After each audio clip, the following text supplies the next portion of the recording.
I remember that evening with the same clarity with which one recalls an unfinished melody, suspended on the brink of resolution. The city had slipped into that half-light peculiar to Oxford in late autumn, when the stone absorbs the day's last warmth and exhales a sigh of coldness. I had taken my habitual route past Christchurch Meadow, the grass glistening with rain, the air too sharp to invite loitering, yet I lingered nonetheless.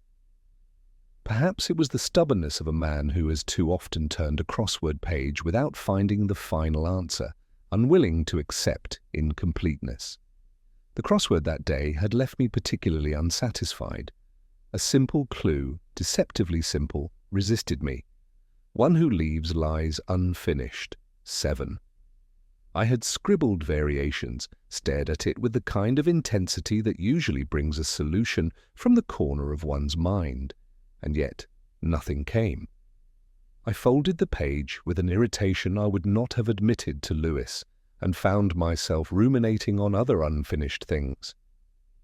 A woman's voice, softer than I deserved, echoing from years earlier.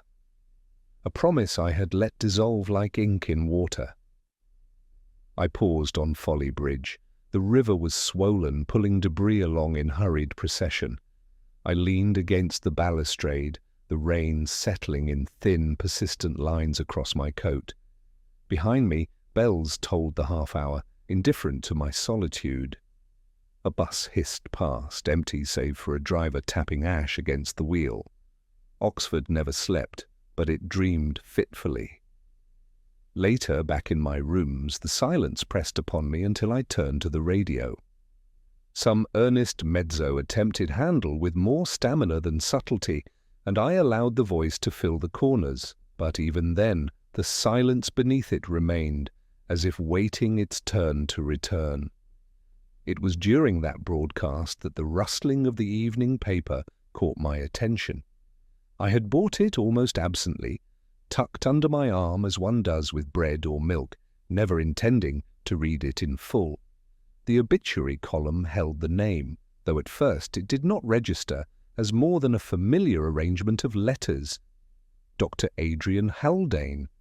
The report was brief, factual, without embellishment.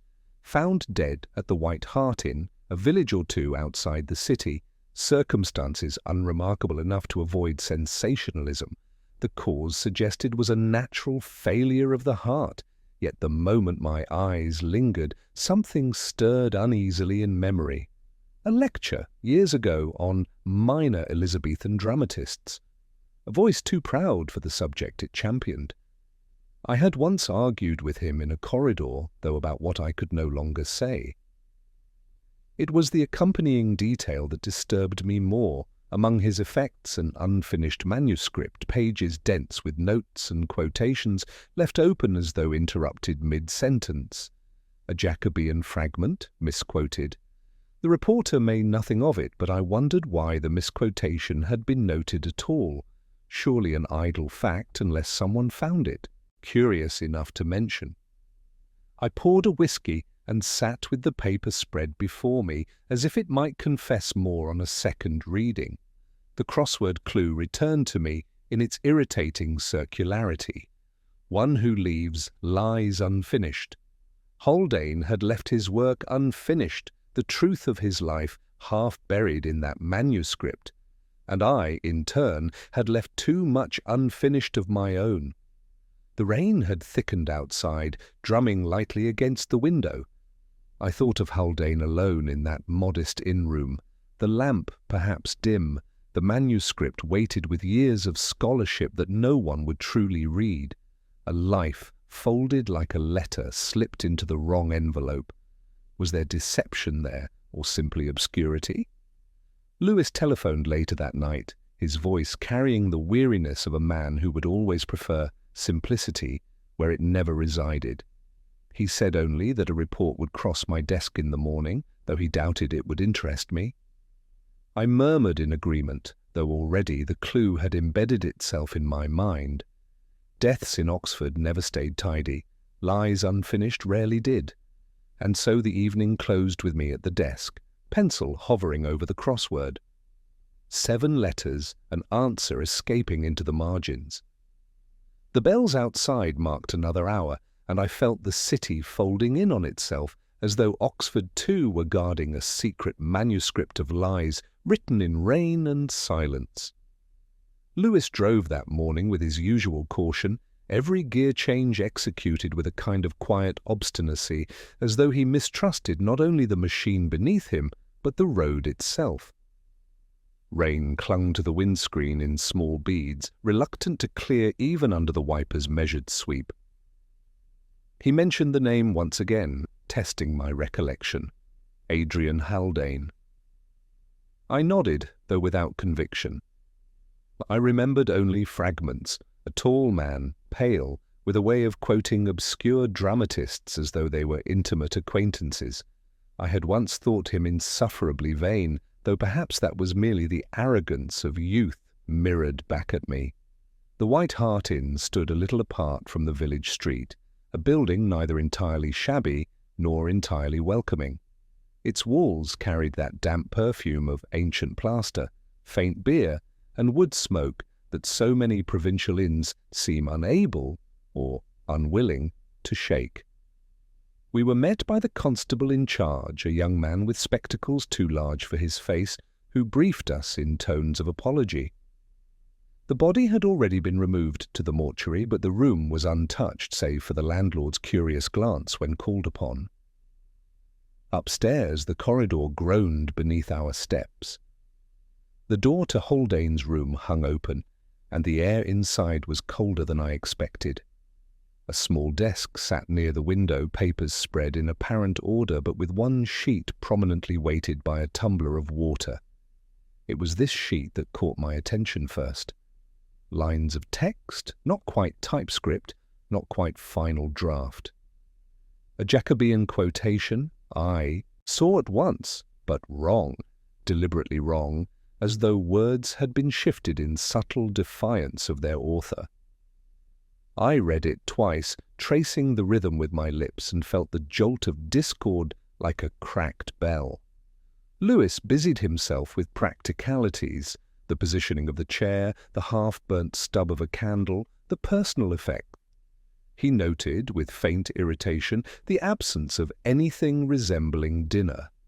A man of Haldane's means, staying alone, should have eaten something, yet the tray was empty, save for crumbs. The constable confirmed he had ordered little, preferring to keep to himself. The innkeeper, a woman of middle years whose eyes never quite left mine, hovered at the threshold until I asked her to speak. She said Haldane had arrived 3 nights earlier, carrying a single case and the air of one accustomed to silence. He wrote for hours, refused company, and drank only weak tea. There was nothing strange, she added, in a man of letters dying quietly at his desk.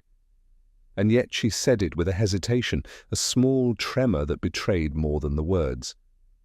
Lewis asked the customary questions. When had she last seen him? Had anyone called upon him? Were there disturbances in the night? She answered carefully, too carefully, each response balanced as if rehearsed.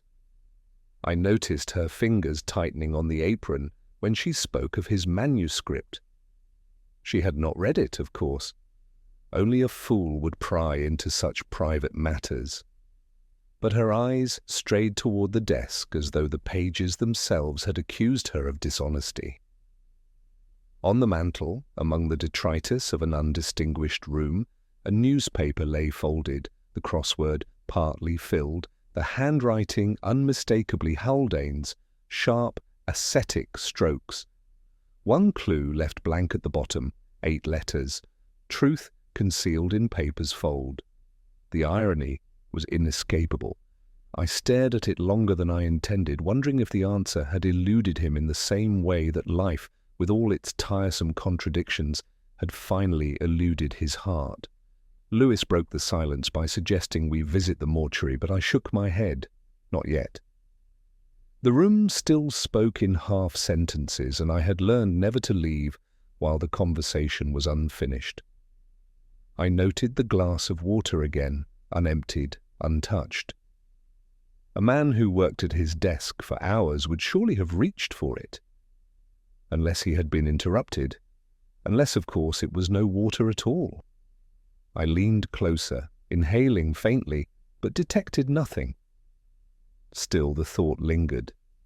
A detail dismissed too quickly often returns later with a sharper edge.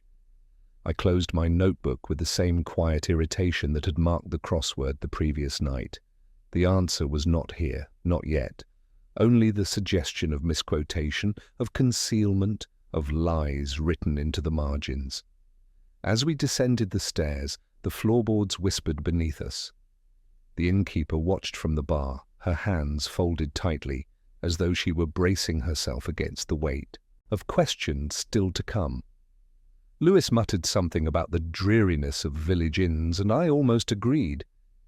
Yet there was something about the smell of that paper, the faint ink stain on Haldane's fingers, imagined now in retrospect, that told me his death was no ordinary collapse of the heart.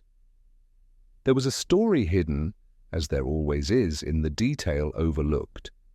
We stepped back into the drizzle, the inn's sign creaking faintly above us, and I thought of Haldane's blank crossword square, truth concealed in paper's fold. It would not leave me. I have always believed that the true weight of a case lies not in the corpse, but in the living left around it. Death, once arrived, is mute. It is the survivors who speak in riddles. Haldane's death might have been ordinary to the coroner, but to me it resembled the first line of a poem left unfinished, its meaning deferred to those who had known him, or thought they had. Lewis and I began with the innkeeper. Mrs. Rycroft, she called herself, a woman whose voice carried the softened edges of disappointment. She led us to a small parlour where the smell of overcooked cabbage lingered, with the faint tang of polish on old wood. She admitted, almost with pride, that the inn had seen better days. Her husband had run it with steadier hands before his illness, and now she managed alone, burdened by debts and the perpetual leak in the roof. Haldane had been courteous, she said, and unassuming, though she added this with a hesitation that suggested some private reservation. Her eyes rested too long on the empty grate, as though she had rehearsed these lines before a mirror. I asked if she had read any of Haldane's work. She shook her head too quickly. That small denial lodged itself in my mind like an unsolved clue. The second figure came in the shape of Dr. Felix Granger, the rival academic. We found him in his college rooms, walls stacked with books, the smell of damp vellum and old tobacco pressed into the air.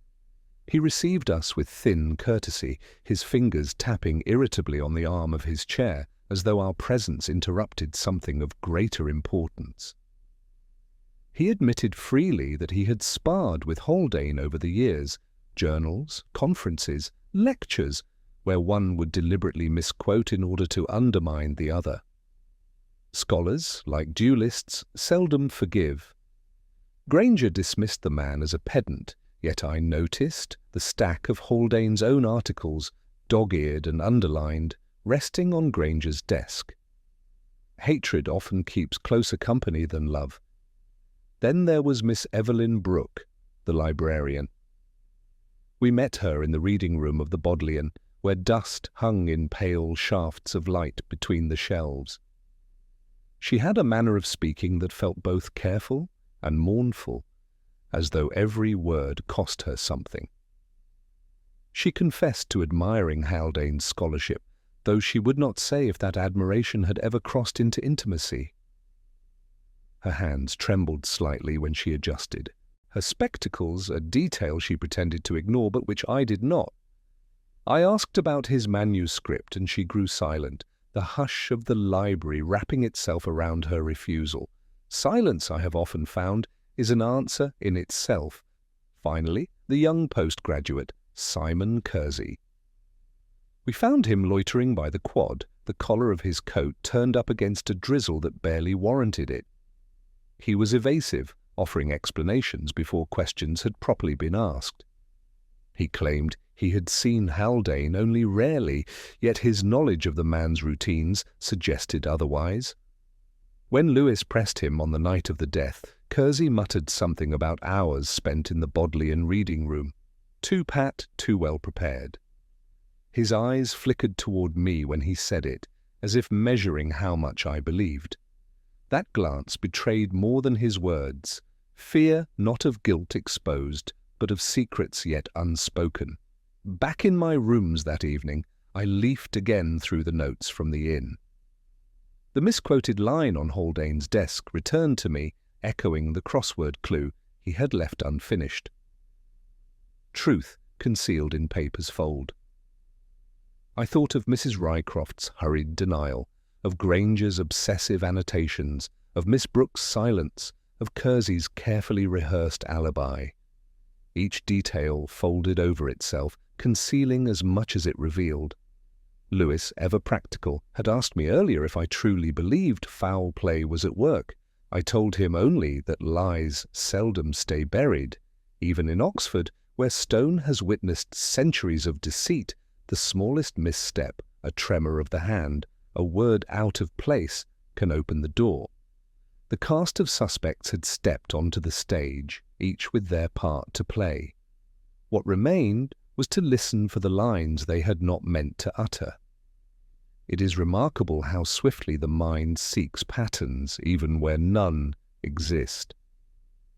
In those early days of Haldane's death, my own thoughts turned toward the manuscript spread across his desk, the misquoted Jacobean fragment, the uneasy glances of those who claimed to have admired him. I told myself, with that blend of arrogance and desperation that too often passes for intuition, that plagiarism was the key. Granger's bitterness was well known. He had lived in Haldane's shadow for years, his own work left stranded in obscure journals while Haldane lectured to packed halls. When I returned to Granger's rooms the next morning, I let him talk freely, for the aggrieved will always betray more in complaint than in confession. He poured himself a measure of sherry, unoffered to me, and spoke with acid relish of Haldane's recent project, an ambitious manuscript supposedly re-examining the moral ambiguities of the lesser Jacobean playwrights. Granger smirked as he claimed Haldane had stolen not just ideas, but whole passages, dressing them up as his own. His voice rose slightly as he quoted a line that appeared in both their papers, though in truth the line was one of those recycled commonplaces of literary scholarship. Yet Granger's conviction was real as his envy. Lewis, practical as ever, was inclined to believe it. Motive, he muttered as we left the college quad. Strong enough motive if he thought the man had filched his life's work. I said nothing. The rain had returned, slicking the stones, and I thought of Haldane bent over his desk, copying words that did not belong to him. At the Bodleian, I requested the relevant journals. Hours passed in the dry hush of the upper reading room, the smell of paper and dust enfolding me like a shroud. I compared passages line by line, tracing Haldane's sentences against Granger's accusations. At first, it seemed damning, phrases too similar to be innocent. Yet, as I turned the pages, doubt seeped in. Scholars share references the way rivers share estuaries. Words flow into each other, unclaimed. The closer I looked, the less distinct the theft became. Granger had mistaken the echo of common scholarship for larceny. A bitter man had seen his own failure reflected in another's endurance. Still, I persisted in the theory longer than I should have. That is the peril of investigation. Once you glimpse a pattern, you cling to it even as it begins to dissolve.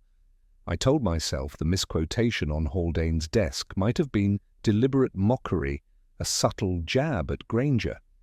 I told myself the unfinished crossword clue was a metaphor of theft, truth concealed in paper's fold.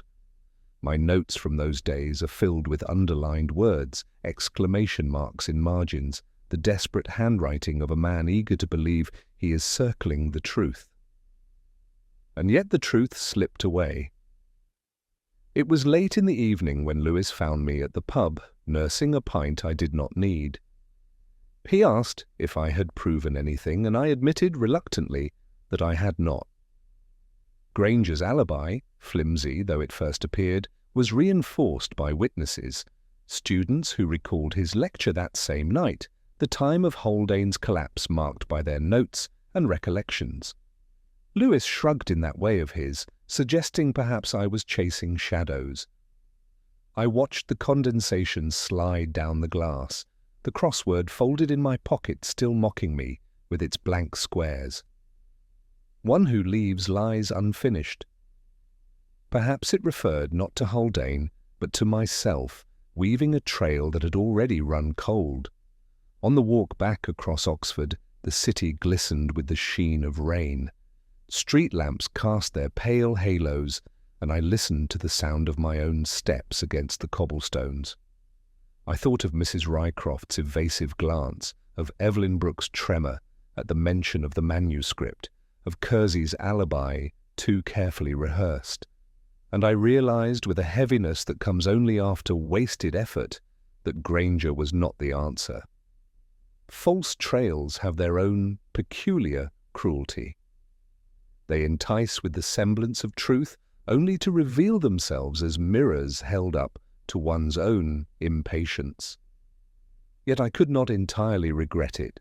In the failure I had learned something, not of Haldane, but of those who lived in his orbit. The bitterness of Granger, the silence of Brooke, the unease of the innkeeper, each clue remained, folded within the paper. That night I poured a whisky and stared at the crossword once more. The answer did not come. Perhaps it was not meant to.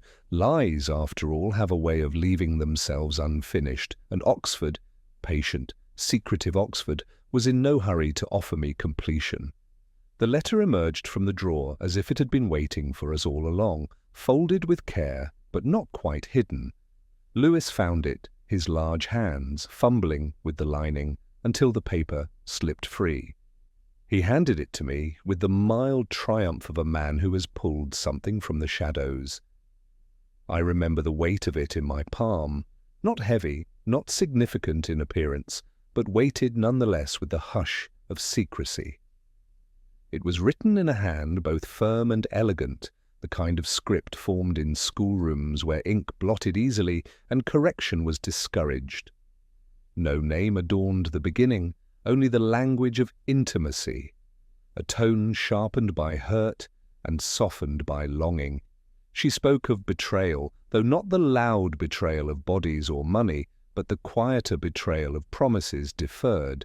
She accused him, whoever he was to her, of turning their story into something untruthful, of weaving lies into words that others might someday read.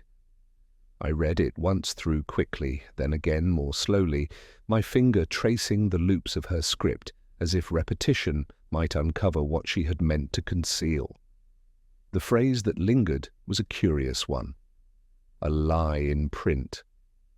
I could not help but think of the manuscript sprawled across Haldane's desk, the misquoted line glaring like a cracked mirror. Lewis asked if I thought the letter referred to Haldane. I said it almost certainly did, though certainty was always a dangerous posture. The letter's tone suggested a closeness, perhaps even a kind of devotion, soured by disappointment. He asked if it might be Brooke, the librarian, her careful voice concealing more than it revealed. I told him perhaps, though her silence had struck me as more protective than embittered. What I noticed, as I read it again, was not only what was said, but what was omitted. No dates, no direct references, no details that might place it within time. A letter written to be discovered or to remain forever ambiguous. Her words hovered between confession and accusation, the way lovers often speak when they hope both to wound and to be forgiven.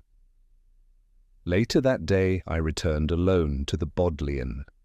Rain had driven most of the students away, and the great chamber, echoed faintly with the sound of my own footsteps. I unfolded the letter again under the weak glow of the lamp, laying it beside a volume of Haldane's earlier essays. There, in the margins, he had underlined passages about truth and artifice, scrawling queries to himself. What is the line between invention and deceit? I thought again of the crossword clue left unfinished, truth concealed in paper's fold. The symmetry was too precise to dismiss.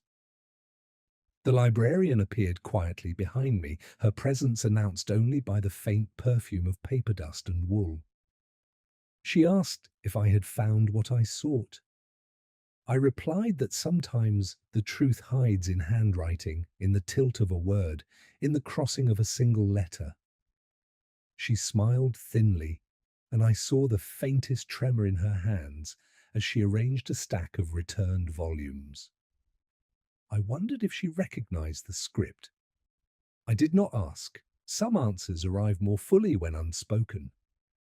That evening, back in my rooms, I spread the letter on the desk beside the crossword. 2 puzzles, each unfinished. One demanded letters in squares, the other bled them across lines of longing. I poured a whiskey and thought of Haldane, of the woman whose words still pressed themselves into the paper like bruises. Was it love soured into bitterness? Was it a plea or a warning? Perhaps both. The bells tolled outside, Oxford closing its doors against another damp night. I stared at the phrase again, a lie in print, and wondered whose lie it had been, his, hers, or mine, for believing I understood. The letter offered no resolution, only the certainty that beneath Haldane's scholarship there ran a quieter narrative, fragile and unfinished, waiting to be read in the spaces between his words. I have always trusted the crossword more than I have trusted people. It demands nothing of you but patience, and it lies only when you lie to yourself. That morning, in the corner of the pub, where the wood still held the damp scent of last night's rain-soaked coats, I unfolded the paper and let the black squares stare back at me. The clue that had resisted me before, one who leaves lies unfinished, mocked me still. 7 letters, an answer dangling just out of reach. I filled in others easily enough, words gliding into their places with the satisfaction of locks accepting their keys. Yet that single clue persisted incomplete, and as I stared at it I thought of Haldane's manuscript with its deliberate misquotation. The resemblance between crossword and text was too close to ignore. In both, truth bent itself into another form, waiting for someone stubborn enough to notice. Lewis arrived later, his boots tracking the last of the drizzle across the tiles. He ordered tea, though he looked at my pint with a faint disapproval that he didn't voice. He asked whether I believed the letter, whether the writer's anger had been real or merely theatrical. I told him that anger is always real to the one who feels it, even when dressed up in poetry. He nodded, not satisfied but unwilling to argue. We spoke of Evelyn Brooke, the librarian. Lewis thought her tremor of the hands betrayed more than professional grief. I agreed, though not for the same reason. When she had adjusted her spectacles, she did so with the care of someone rehearsing. Control, like a singer testing the note before daring to let it out. And yet her eyes, in that moment, had betrayed something tender, almost frightened. She confessed nothing, but her silence seemed less like concealment than protection. Of herself, or of him, I could not yet say. After lunch I returned alone to the Bodleian.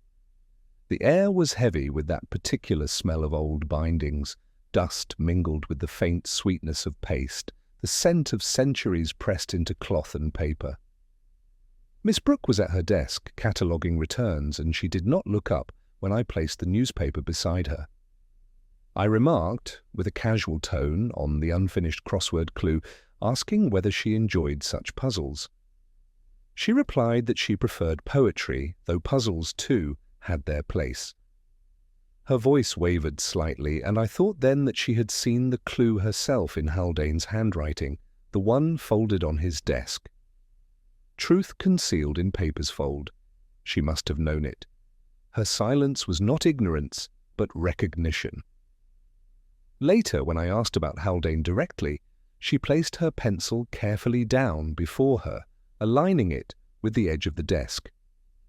She said that she had admired his work, yes, and had helped him find obscure sources, but her voice faltered when she added that admiration was all. A tremor entered her words, not just her hands, and I knew then that her feelings for him had crossed into something she could not admit aloud. She confessed nothing in words, but her hesitation confessed more than speech could have. That night I sat once again with the crossword. I tried different answers, but none were satisfying. Abandoner, deceiver, leaver, none fitted.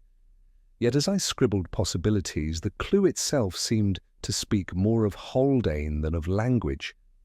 He had left lies unfinished, left behind a manuscript whose misquotation spoke of something withheld. He had left a woman with a letter filled with anger that had not resolved into forgiveness. He had left a life half-spoken, half-hidden, as though truth itself had become his final, unfinished clue. I poured whiskey, the amber catching faintly in the lamplight, and thought of Miss Brooke, her tremor, her silence, her carefully placed pencil. Confessions, I realized, are seldom made in sentences. They arrive in gestures, in unfinished phrases, in the pauses where speech ought to be. And Oxford, with its stone corridors and silent shelves, had always been a city more fluent in silence than in declaration. When I closed the crossword at last, the clue still unanswered, I understood that some puzzles are not meant to be solved at once. They demand their own slow unveiling, just as people do. And perhaps that is why I return to them night after night, the hope that one day the missing letters will align, and the truth, however small, will reveal itself from the silence of the page. Simon Kersey met us beneath the grey arch of the college quad, where rain still traced its slow descent from guttering spouts into puddles on the flagstones. He had that look of someone unseasoned by time, yet already worn by unease, his shoulders hunched, his eyes darting with the restlessness of youth caught in older secrets. Lewis asked the usual questions with his plain northern steadiness. Where had the boy been on the evening of Haldane's death? Who had seen him? And how could he prove his account? Kersey's reply came too quickly, as though he had rehearsed it in the mirror. He claimed to have spent the hours in the Bodleian, working through manuscripts for his dissertation. He spoke of the harsh glare of the reading lamps, the steady tick of the clock, and the smell of leather bindings. He gave details enough to sound convincing, yet they struck me as curiously weightless, like scenery painted hastily for a stage. When I asked whether he had signed the reading room register, his eyes flickered. He said, of course, and gave the time with unnecessary precision, 7:30, perhaps a little later. We left him there, the drizzle dampening his coat, and made our way across the slippery stones to the library itself. The register lay open on the desk, its ruled columns filled with names penned in varied hands, some sprawling, some tight. I found his name where he had said it would be. The letters were too neat, the strokes too deliberate. I had seen his notes in earlier interviews, scrawled in a careless hand, impatient, hurried. The signature here looked as though someone had written slowly, conscious of watching eyes. It was his name, yes, but not his hand. Lewis muttered that this proved the alibi false, that the boy had forged his own presence to cloak an absence. He was ready to pursue it directly, but I cautioned him. Too neat, I said, too convenient. An alibi constructed so clumsily is rarely the whole truth. If Kersey wished to deceive us, he would not have made it so easy. Or perhaps he would. trusting in the haste of others to accept what lay in plain sight. That night, I thought again of Haldane's crossword, the unfinished clue waiting to be solved, truth concealed in paper's fold. Here, too, truth seemed folded within paper, a register, a name written with care, unnatural to the boy. Perhaps someone else had guided his hand, perhaps someone else had written it all together. The next morning, I returned alone to the quad. Kersey lingered by the cloisters, smoking a cigarette he did not appear to enjoy. I remarked casually on the weather, the perpetual drizzle, and then spoke of the register. He stiffened, drawing too deeply on the smoke. He asked if I doubted him, and I told him that doubt was the one constant in my profession. His reply was halting, full of words that tried too hard to sound indignant. His foot tapped faintly against the stone as he spoke, betraying nerves he sought to mask. In that small gesture lay the truth I could not yet frame. He feared not the discovery of murder, but the discovery of something else. His alibi was a shield, but a shield raised for reasons still hidden. He was protecting someone, or protecting himself, from a scandal that had nothing to do with death. I left him there, the cigarette burning low between trembling fingers. Oxford's bells struck the hour, echoing across the wet air, and I felt again that quiet ache of incompleteness. The boy's alibi was false, yet it pointed not toward certainty, but toward another labyrinth. The register, the handwriting, the trembling foot, all fragments of a puzzle still waiting to be fitted. And so I returned to my rooms, poured a whiskey, and spread the papers before me once more. Another false start, perhaps, or the faint outline of the truth hidden in the ink of a borrowed name. It was Lewis who first slid the photograph across the table toward me, the edges curling slightly as though time itself had tried to fold it back into obscurity. He said it had been discovered among the innkeeper's papers, in a box otherwise filled with unpaid bills and yellowing licenses. He expected me to glance at it and hand it back, but I studied it for longer than courtesy required. 3 figures stared from the faded gloss, their youth held captive in the sepia light of some long-ago college quadrangle. At the centre, unmistakable despite the years, was Haldane, taller than the others, his smile not quite reaching the eyes. On his left, Felix Granger, hair thick then, face unlined, his posture already defensive, as though anticipating defeat. And to Haldane's right, a broader man I did not at first recognize until the innkeeper supplied the name. Her late husband. I remember the air in that small parlour, thick with coal smoke and a bitterness less tangible but more enduring. Mrs. Rycroft's voice faltered only once when she admitted it was her husband, dead these 10 years, who had kept the photograph. She claimed it meant little to her, only the relic of his student days. Yet her hands trembled when she placed them on her lap, and I noticed she did not reclaim the picture when I set it down.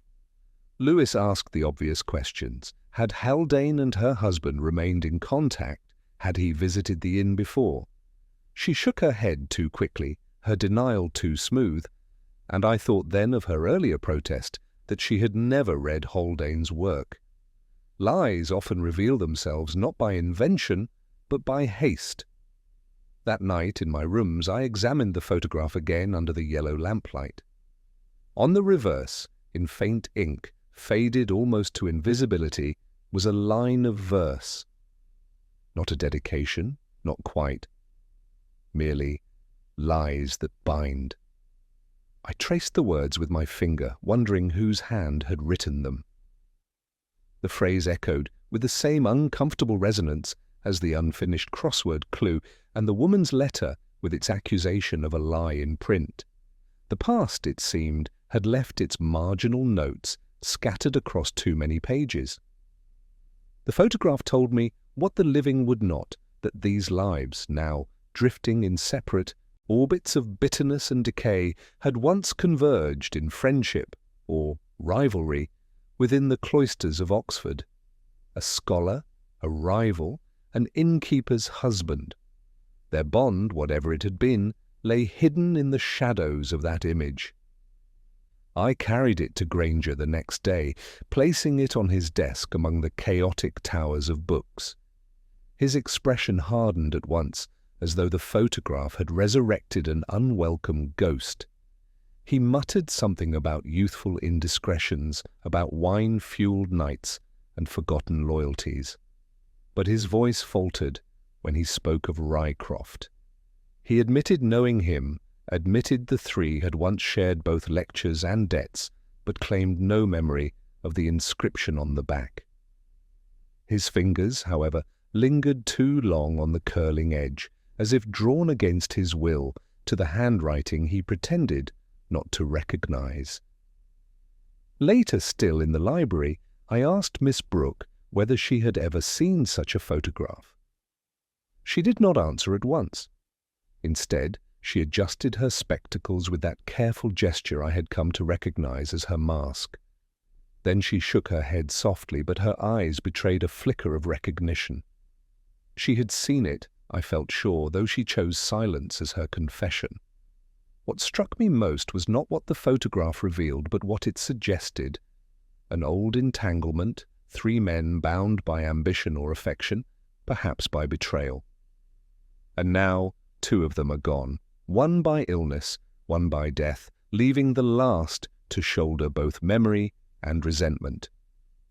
That evening, I placed the photograph beside the crossword still folded in my pocket, the two puzzles staring back at me. The clue remained unanswered, the faces half explained. Lies that bind. The words lingered, refusing resolution. I poured a whiskey, the glass catching faint glints from the lamplight, and thought how often the past intrudes not as memory but as accusation. Oxford has its way of holding such things, in photographs curling at the edges, in inscriptions fading to whispers, in the silence of those who pretend to forget. And I wondered, not for the first time, whether the truth we seek is ever anything more than a ghost, half visible in the margins, waiting for us to notice. There are moments in an investigation when the pattern seems to crystallize at last, when the scattered fragments align into a shape so convincing that one cannot help but believe it. I remember sitting at my desk with the photograph on one side, the letter on the other, and the crossword folded neatly between them. For the first time I thought I saw the truth. Granger had motive enough. Years of rivalry, of manuscripts rejected, while Haldane's were praised, of old debts and friendships soured. He had an opportunity too, though he tried to conceal it behind the alibi of his lecture. I recalled his fingers resting too long on the photograph, the bitterness that tinged even his careless remarks. The misquoted line in Haldane's manuscript, I told myself, was a deliberate provocation aimed at him. And the letter, yes, that too must have been Brooke's attempt to warn or accuse, a triangulation of loyalties and betrayals in which Granger's pride had at last broken. Lewis, when I set out this theory, nodded with the kind of satisfaction he seldom allowed himself. It fits, he said, and in his blunt northern cadence the words seemed weightier than my own. He believed, and for a while so did I. We returned to the inn together, rehearsing the case aloud in that narrow car that always seemed to smell faintly of damp upholstery. The road wound past sodden hedgerows, and I imagined Granger's figure walking it, cloak pulled close, carrying with him not only malice, but the accumulated dust of envy. At the inn, the dining room felt colder than before. Mrs. Rycroft served us tea with the stiffness of a woman who disliked being useful to strangers. I looked around the room, the wood-panelled walls, the damp mark on the plaster above the fireplace, and pictured Haldane seated there on his last evening, the manuscript before him, the final words of his life, not written, but stolen. I pressed her gently about Granger, whether he had ever come there in the days before the death. Her denial was too swift, too sharp. She insisted she had not seen him for years, that the photograph was nothing more than a relic. And yet her voice trembled, almost imperceptibly, when she spoke his name. It only convinced me further. Back in Oxford, I studied Granger's timetable. The lecture he claimed as his alibi had ended at 7:30. Haldane's death had been fixed at some time between then and 8. It was possible, just for Granger to have made the journey by car, to slip into the inn unseen, to confront and silence his rival. My mind filled in the gaps with ease. The simplest lies are often those we tell ourselves. And yet the doubt arrived, small but insistent, in the form of a student's note. Lewis had gathered the lecture's witness statements, and among them one had copied a line Granger had spoken, time-stamped by the margin scribble of a distracted undergraduate. 7:45. Too late. The boy's memory might have been faulty, his handwriting careless, but the detail undermined everything. I sat with that note for a long while, the handwriting uneven, the ink smudged where a sleeve had dragged across the page. Yet it carried more weight than all my elegant deductions. Granger could not have left on time. He was guilty of bitterness, of vanity, of clinging too closely to a past he despised, but not of murder. Lewis looked at me with a trace of disappointment when I told him. He had wanted the matter resolved, tied neatly. I almost envied him that desire for closure. But Oxford seldom grants closure. It offers instead fragments, contradictions, puzzles left half-solved. That night I poured whiskey and turned again to the crossword. The clue stared back with quiet reproach. One who leaves lies unfinished. My own deduction had been unfinished, a second false solution as fragile as the first. I closed the paper and let the silence settle around me, heavy with all the answers I had not yet found. It was past midnight when I found myself once more at the desk, the manuscript spread before me like the remains of a meal left unfinished. I had asked Lewis to leave it in my keeping for a few days, and he had raised no objection, though I knew he thought me obsessive, circling a dead man's papers as if they alone could speak what lips no longer could. The lamplight trembled faintly, casting shadows that crept across the margins where Haldane's hand had scrawled its private notes. At first, I read aimlessly, letting the words wash over me without care for their meaning. Quotations from lesser playwrights, the cadences of minor tragedies, commentary that strained toward significance but seldom arrived. It was tedious work, and I wondered why Haldane had chosen it, why he had laboured so stubbornly over themes long discarded by more fashionable scholarship. Perhaps I thought it was not the content that mattered, but the concealment it allowed.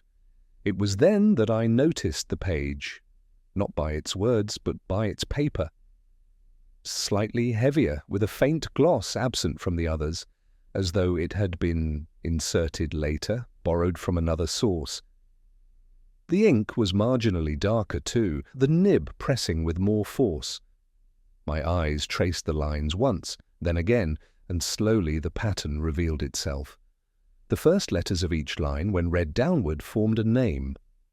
Not clearly, not without effort, but undeniably there, letters rising like a ghost from the text, a woman's name. Evelyn. I sat back in the chair, listening to the tick of the clock. The silence pressed in close, the librarian's tremor, her carefully placed pencil, her silence when pressed, all these now echoed with greater weight. This page was not mere scholarship. It was a message, private and deliberate, folded into the body of the manuscript like contraband smuggled past in different eyes. Lewis would have said it proved everything, that Haldane had promised her a kind of immortality in print, only to falter, to replace devotion with denial, But I could not rest so easily in that certainty. The page might have been her doing as much as his, or both together, in some secret pact that had later soured. I leaned closer to the misquoted line that had puzzled me from the start. Now, with the acrostic in mind, it read differently. The error was not clumsy, it was purposeful, a signal, a line bent out of truth to speak to someone who would notice. Yet in bending it, Haldane had betrayed himself. What is scholarship if not fidelity to words, and what is love if not the same? The rain had begun again outside, tapping against the glass with the irregular rhythm of a hesitant hand. I thought of Brooke, moving among the shelves, her hands brushing spines, as though each volume carried its own pulse. She had loved him, I no longer doubted. And he had left her a message, though whether of devotion or dismissal I could not yet tell. The truth hovered there, in the margins, refusing to step forward. I turned the pages slowly, listening for echoes. In one margin I found a word underlined twice, truth, circled faintly as though reconsidered. In another, a quotation was crossed out with almost violent force. It struck me then that Haldane had not been editing a manuscript but excising pieces of his life. Margins are for honesty, the unguarded remarks of thought. Yet his margins spoke only of concealment. Lewis telephoned the next morning, asking whether I had slept. I told him little, only that I was beginning to see a pattern. He asked whether I was closer to an answer, and I replied, perhaps, though not the one we expected. He laughed softly, resigned, and reminded me to eat something. His voice was solid, practical, a tether against the abstractions into which I, too, readily drifted. After the call, I stared again at the crossword, the final clue still blank. One who leaves lies unfinished. The answer teased the edge of my mind, retreating each time I reached for it. I wondered if Haldane had felt the same, staring at the page until the words blurred, until the line between truth and deception became indistinguishable. I closed the manuscript at last, the name still flickering beneath the surface like a watermark. Evelyn. The margins of truth are never wide enough to hold what must remain unsaid. The dining room of the White Hart was not designed for revelations. Its walls were lined with faded prints of hunting scenes, the fire reluctant, the carpet worn thin where countless chairs had scraped it back. Yet it was there that I asked them to sit. The innkeeper with her folded hands, Granger stiff with resentment, young Kersey restless in his chair, and Evelyn Brooke, pale against the shadows, her eyes fixed not on me, but on some inner thought she seemed unwilling to share. Lewis stood awkwardly by the door, shifting his weight as though reluctant to take part in what was about to unfold. He has always preferred conclusions written neatly in reports, not spoken aloud in dim rooms. But I have found that words, once uttered, hold a different kind of power. I began quietly, speaking less of facts than of fragments. A manuscript that carried its own secret, a crossword clue left unfinished, a letter folded in a drawer, and a photograph from the past whose faces betrayed more than they revealed. I let the details hang in the air, incomplete, as if the room itself might arrange them into meaning. Granger scoffed, muttering that scholars quarrel but seldom kill. His eyes avoided Brooks, though, and I thought he knew more than his protest allowed. Kersey attempted a defense of his alibi, but I told him gently that the neatness of his handwriting betrayed him. He faltered then, his foot tapping against the leg of the chair. He said nothing further. It was Brooke who broke the silence, her voice so low that at first I mistook it for the creak of the floorboards. She admitted to loving Haldane, though she called it foolishness. She spoke of promises made in the hush of the library stacks, promises that had curdled into a mission. His manuscript intended to carry her name in hidden form, then altered, erased, left ambiguous. She said she had confronted him that night, not to harm him, but to demand honesty. Her hands trembled as she spoke, and I remembered the faint tremor when she adjusted her spectacles, the confession of gesture that had haunted me from the first. Lewis asked whether she had struck him, poisoned him, forced his heart to falter. She shook her head, tears rising but refusing to fall. She said he had collapsed in the midst of their argument, his heart giving way under the weight of the truth he could neither publish nor conceal. She admitted to leaving the room, to wiping her tears, to letting the manuscript speak what she could not. Lies unfinished. The innkeeper shifted uneasily then, and I turned to her. She confessed to finding Haldane after Brooke had fled, to straightening the papers, to saying nothing for fear her debts and her reputation would drag her into suspicion. Her silence was born not of guilt, but of weariness. Granger muttered again that scholars die of their own vanity, but even he seemed subdued, his bitterness drained by the quiet sincerity of Brooke's words. I told them all that the margins of truth are seldom wide enough to hold what people leave behind, that we write ourselves into books, into letters, into photographs, but the meaning always slips beyond us. No one spoke after that. The fire cracked once, the sound loud in the silence. Later, as Lewis drove me back through the rain, he asked if I believed her. I said that belief is a poor substitute for certainty, but sometimes it is all we have. He asked if the case was solved, and I told him perhaps, though not in the way the law prefers. The crossword clue remained unfinished, as did the lives it mirrored. When I returned to my rooms, I poured a whiskey and looked once more at the folded paper. One who leaves lies unfinished. The answer had not come, but perhaps it never would. Some puzzles are meant to remain open, lingering in the quiet spaces of Oxford nights, where truth and falsehood blur into the same silence. Oxford is quieter after the rain. The cobblestones gleam like varnished wood, the lamplight doubled in shallow puddles, and the air carries that faint scent of stone, rinsed clean. I walked alone that night, the case concluded in the sense that cases ever are, though nothing in me felt concluded. The city hummed softly around me, its old buildings keeping their secrets as faithfully as any of the suspects had.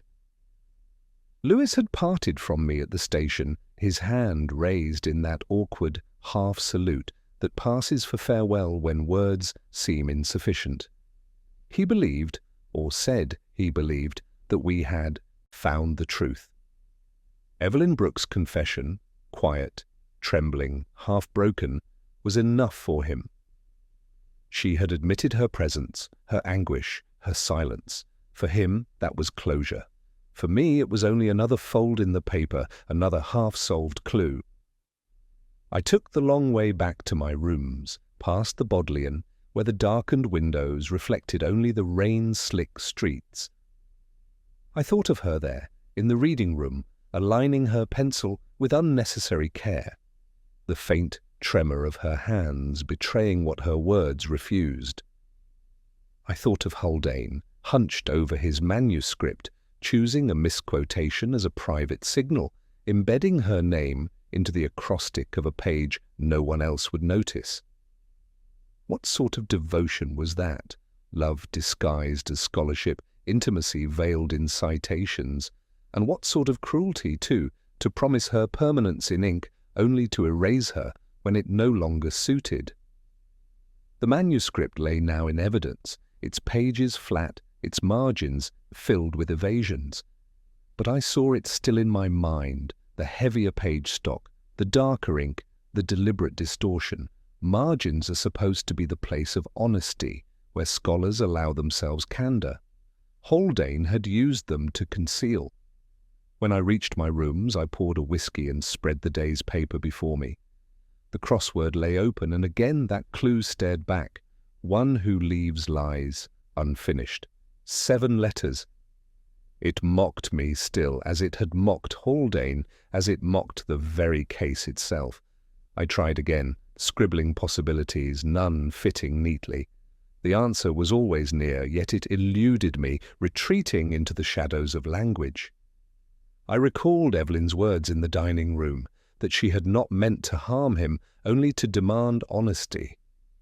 That his heart had failed, not by her hand, but by his own weakness. Perhaps it was true. Perhaps she had spoken more truth than any of them. And yet something in her silence, in the deliberate way she folded her hands, suggested she carried a heavier burden. Was she protecting herself, or protecting him still? The law had little appetite for such distinctions. It wanted guilt, clean and consumable. But guilt, I had long since learned, is seldom so obliging.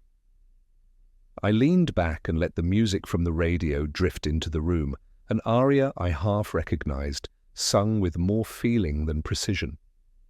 The notes hung in the air like unanswered questions, dissolving into the lamplight.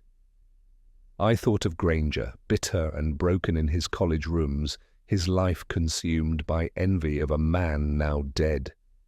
I thought of Mrs. Rycroft, her debts pressing, her husband's photograph hidden away, her silence born of weariness rather than complicity.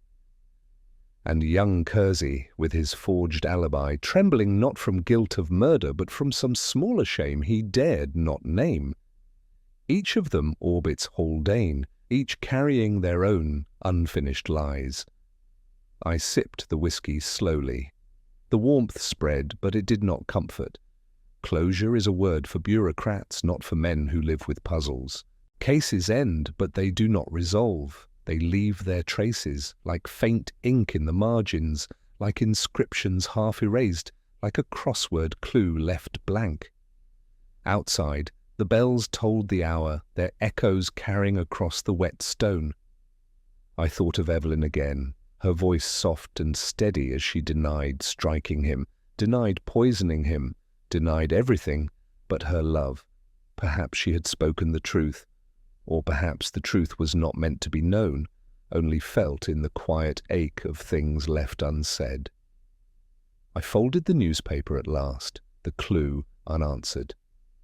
Lies unfinished. I set down the glass, the whiskey half gone, and let the silence close around me. In Oxford, silence has always spoken louder than confession.